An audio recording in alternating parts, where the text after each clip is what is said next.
محترم عزیزان خلق تاجیک،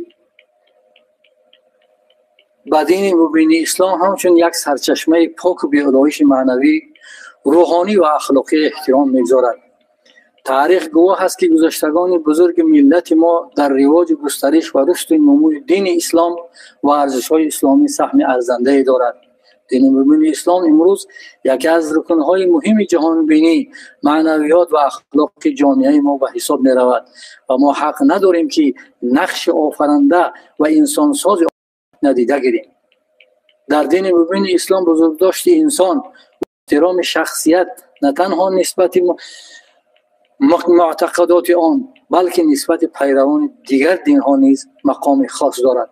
خداوند در آیه 70 سوره اسراء می‌فرماید: استعیذ بالله ولقد کرمنا بنی آدم و حملناهم فی البر والبحر ورزقناهم من الطیبات وفضلناهم علی کثیر ممن خلقنا تفضیلا.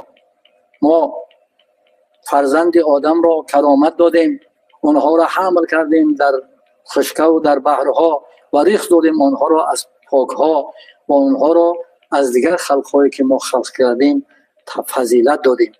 و پیغمبر خدا صلی الله علیه و سلم هم در حدیث مبارکشان می‌فرماید: بسم الله الرحمن الرحیم لا یؤمن احدکم حتی یحب لاخیه ما یحب لنفسه. ایمان شما کامل نمی‌شود حتی اینکه هر چیزی که برای نفس خودتان دوست می‌دارید برای نفس برادرتان دوست ندارید. از این حدیث، در این حدیث پیغمبر خدا صلی الله علیه و سلم انسان‌ها را برای در بین خود پیاده نمودن دوستی، محبت و نیک بینی امر می‌نماید. زیرا انسان عضو جمعیت حسابیده در بسیار چیزها احتیاجمند و دیگر شخص‌ها میباشد.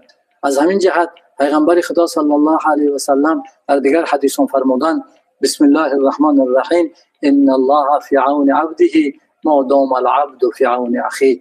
البته خداوند جل و علا در یاردم بنده‌اش است مادامی که بنده‌اش در یاردم برادرش باشد. انسانی خیرخواه که اخلاق خوب دارد اما دائما کوشش میکند که مقصدش کار نیک باشد. تحمل پذیری و همدیگر فهمی محور اساسی تعلیمات امام اعظم بوده. ابو حنیفه حتی دلیل‌های خود را از نظر دین‌های دیگر اساسناک میکند. مثلا به نزد او با شکایت آمدند که شخص خود را مسلمان میگوید اما طلبات اسلام را اجرا نمیکند، یعنی نماز نمیخواند، روزه نمیگیرد. حضرت امام اعظم رحمت الله علیه در جواب و دلیل‌های اثبات کرد که ایمان و عمل از یکدیگر جدا بوده. کسی که اگر خداوند جل و علا را یگانگیش به زبان بگه و به دل تصدیق کنه، محمد علیه السلام را پیغمبریش به زبان بگه به دل تصدیق کند، او را مؤمن حقی میگد و صاحب ترک عمل کردن او را نسبت به کفر دادن درست نیست گفته حضرت امام اعظم رحمت الله علیه در مذهبشون قرار دادند. مذهب حنفی در اساس تعلیمات قرآن و سنت نبوی تشکل یافته. سرچشمه اساسی آن قرآن و سنت است. این مذهب در مسیر تاریخ بارها برای نگاه داشت یک پارچگی و هویت ملت‌های مسلمان جهان خدمت شایسته را به انجام رسانیدند. مذهب حنفی در دایره مذهب خویش هزاران دانشمندان و متفکران اسلام را به کمال رسانید که ایجادیات و ارشادات ایشان باعث افتخار انسانیت، جهان انسانیت می باشد. بزرگی مذهب حنفی در آن تجسم می‌یابد که امام اعظم رحمت الله علیه قرآن و حدیث را سرچشمه اصل نگاه داشته برای معنیداد وسیع آن راه گشاد. معنابرداری از احکام شرعی را وابسته و منفیت عموم و شرایط تاریخی و منفیات اسلام و خلق‌های تصرفی تحریزی نموده. تحمل و همدیگر فهمی را اساس و واسطه حل مشکلات ها قبول کردند. مذهب حنفی که صلح و ثبات، امنیت جامعه و رفاه آسایش مردم همچون رکنهای اساسی آن دانسته شده اند، در طول تاریخ در حیات معنوی خلق‌های آسیای مرکزی مخصوصا تاجیکستان نقش بی‌نظیر دارد. تاجیکان نقش بی‌نظیر دارد. فتوای شرعی امام اعظم دایر به استفاده زبان تاجیکی دری هنگام گزاریدن نماز و به جا آوردن دعا و فاتحه، اینچنین به این زبان ترجمه و تفسیر کردن قرآن کریم مقام و منزلت زبان ما را در قلمرو خلافت اسلامی خیلی تحکیم بخشید و برای زبان دویم تمدن اسلامی شدن آن راه وسیع گشود. در مذهب حضرت امام اعظم رحمت الله علیه تحمل پذیری در مد اول قرار دارد. برایتان چند مثال از فقه حنفی می‌آورم که در آنها مقام انسان اولین درجه بوده سرشار رحم و شفقت میباشد. یکم، دست کودک نابالغ و کمبغل برای دزدی بریده نمی شود، اما نزد حضرت امام مالک رحمت الله علیه بریده می شود. زن شوهر اگر مال یکدیگر را بدزدند دستشان را بریده نمی شود، اما نزد حضرت امام مالک رحمت الله علیه بریده می شود. اگر پسر مال پدرش را بدزدد دستش را بریده می شود، اما نزد حضرت امام مالک رحمت الله علیه بریده نمی شود. اگر کسی مال خویشاوندانش را بدزدد دست او را بریده می شود، اما نزد دیگر امامان بریده نمی شود. چیزهایی که زود ویران می شوند اگر دزدیده شود دست دزد بریده نمی شود، نزد امامان دیگر دست دزد را بریده می شود.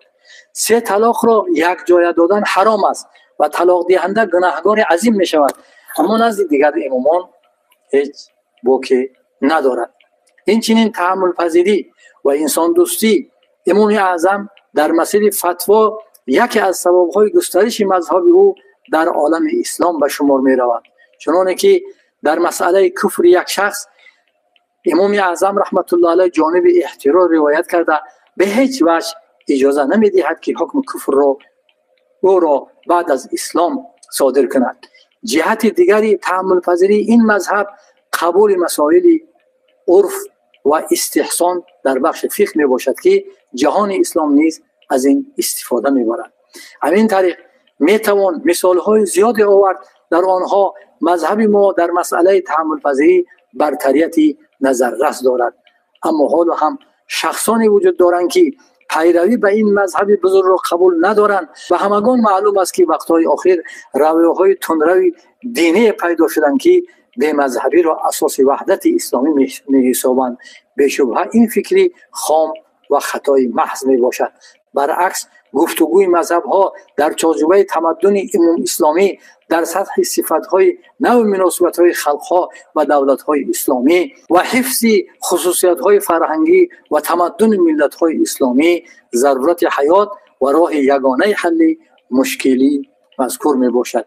دین مبین اسلام ماهیت عمومی انسانی داشته تاریخاً زمینه‌های مسائل آموزش ارزش‌های فرهنگی بین‌المللی را مهیا نموده با واسطه فرهنگ‌های قابل قوم‌ها و خلق‌های ملت‌های گوناگون برای خود راه گشوده در حیات عملی آنها نقش و موقع مخصوص دارد.